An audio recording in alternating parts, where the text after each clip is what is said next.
across, knee, pull him across, then throw the arm down here. Grab that arm, knee right position. And I try to get this position where I have a collar tie here on one side and my head's on the opposite side here, and I've got an inside bicep control here.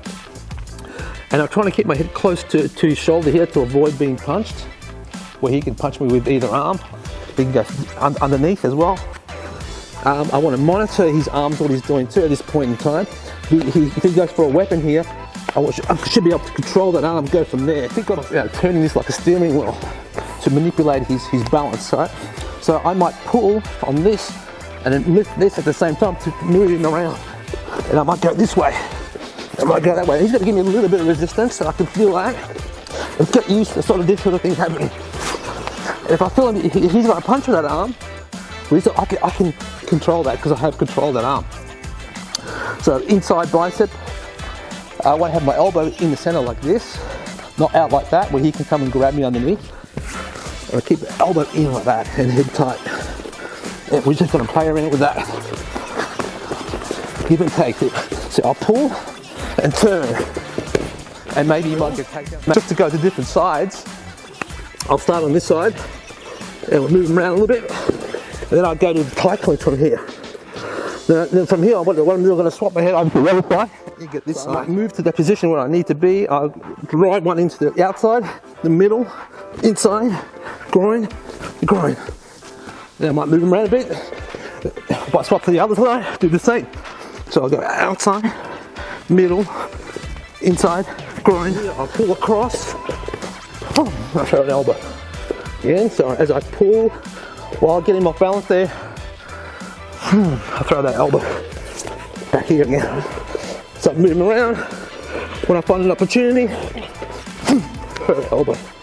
Is a shoulder strike, right? From this got a close range here. What I do, I create a little bit of space, boom, and I whack him with my shoulder.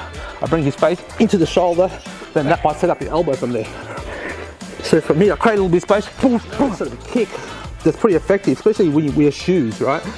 When you have bare feet, it's not as effective as it is with shoes, right? Because from here, this oblique kick with the inside of the foot into the shin, anywhere on the lower leg is pretty effective.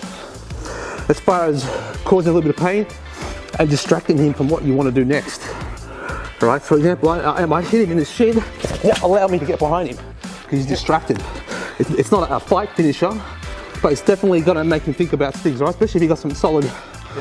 So you go on a wedding, you got nice shoes on, you get in a fight with the groom or something, or whatever. But from here, you got, I can go 1, 2 as a drill.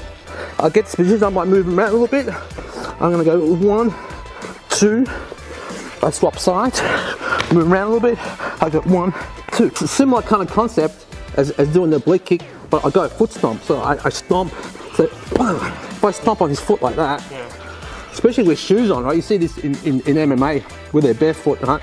And it hurts more than you think, right? But especially with a nice shoe, if you smash that into that's really going to distract him to your next move, your follow-up move, right?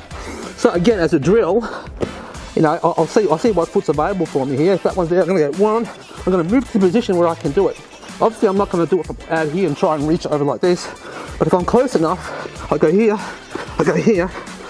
I swap over to the other side, and I'll do the same here. 1, 2. So remember, this is a smash on his foot with a high line attack.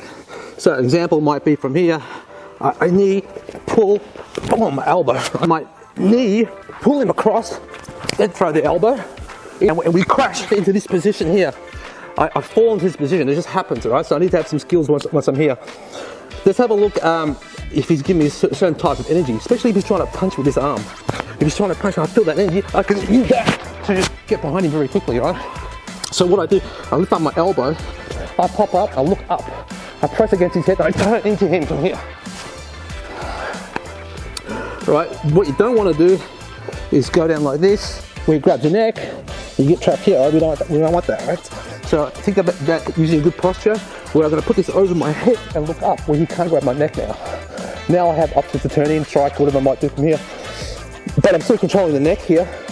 I start moving towards the back. Using that duck under and using a striking option from there, right? So say we're kind of close to the wall here. As I pull over, I push into the wall here.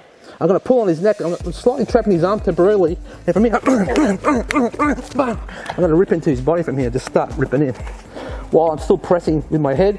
So I pull in with my arm here. So I've got his arm slightly trapped. It's not going to be there forever, but it's going to give you a few seconds just to start ripping in. Option. Maybe I need to take my attacker to the ground and control him on the ground. This is good for law enforcement, or it's good for anyone who needs to not necessarily beat the guy up, but maybe just control him. So from here, I might go over here. I'm going to pull on the neck and drive down and get behind him here, putting a lot of weight on him with my chest. If I can grab that wrist and pull it through, it gives me a tie up here. Now, if I want to keep him here, I'm going to keep weight on him, step over, drag that foot in, grab the other arm, and wrap him up like that in a straight jacket position. So from here, pop up, drive down here, grab that arm, knee right position, strike if you need to. Look at my environment, disengage. From here, I'm popping up. Now, what I'm doing, I'm hanging from his neck now. So think about just dropping all your weight and hanging like I'm doing a chin up on his neck. And I'm dropping and driving down and pivoting around. If I want to try to get back to my feet from here and control him, I wrap that arm up and get a knee right position here. I drop that knee in his ribs.